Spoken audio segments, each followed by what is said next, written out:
Game after game, we try to challenge ourselves. For Detroit, we wanted to, first of all, to write a story that would be incredibly bending, which means the most non-linear story that we've ever created.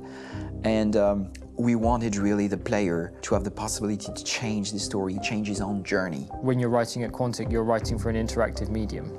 You know, when you're working in television, you'll put a character in a difficult situation, and you as a writing team will argue about what would that character do. But ultimately, you have to decide what happens, and you just show the audience. What's interesting about interactive drama is you bring the player into that conversation, and it changes your job slightly as a writer, because your job is to provide a narrative context in which the player can write his own story.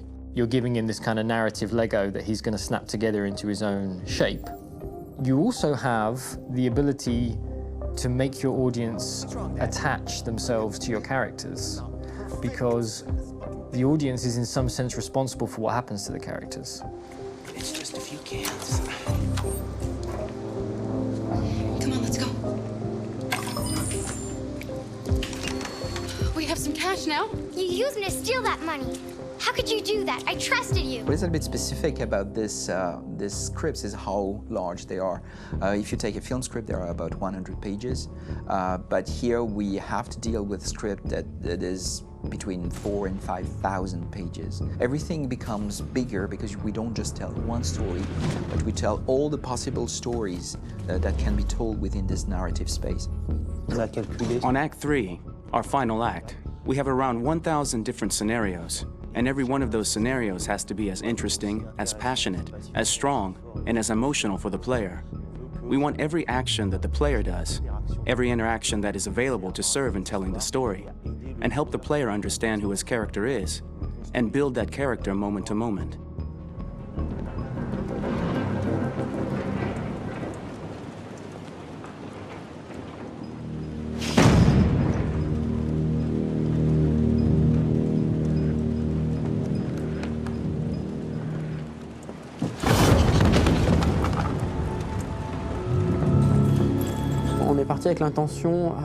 We started with the intention pretty early on that we would never lie to the player. So we implemented a visible tree structure in the game that players can consult during a scene or at the end of it, which shows exactly what they did and what they missed. There are games out there offering world exploration. We offer narrative exploration. You know, keeping control of such a wide and large story is a huge challenge. So, same thing when you shoot with actors, because you will need to shoot many different versions of each dialogue, of each scene. For actors, it's a huge, huge challenge. Because of the style of the game, you have so many different ways that the character can go.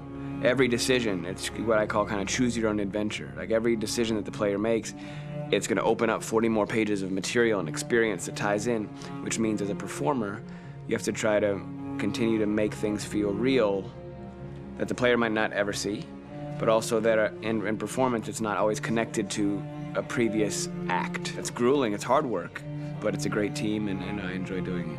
I was really frustrated. I was until I got to this point where I kind of was able to step outside of my own experience and even in a lot of ways my own process and be able to step outside of that and okay, this is something new. What do you need? How do I meet you there? How do I give you what you need and still feel like I'm doing what's right? And once I did that, then all of a sudden it got really fun. It was much freer, and having to approach it in a new way and think about the player and think about how it serves them and what I'm doing for them or what I'm letting them into. It's really, I think, helped me grow in general. Remember, there's nothing on the left, that's all, so it's probably all there. And then make her come first, close, but I think you would go first to check that it's safe. Okay, sure.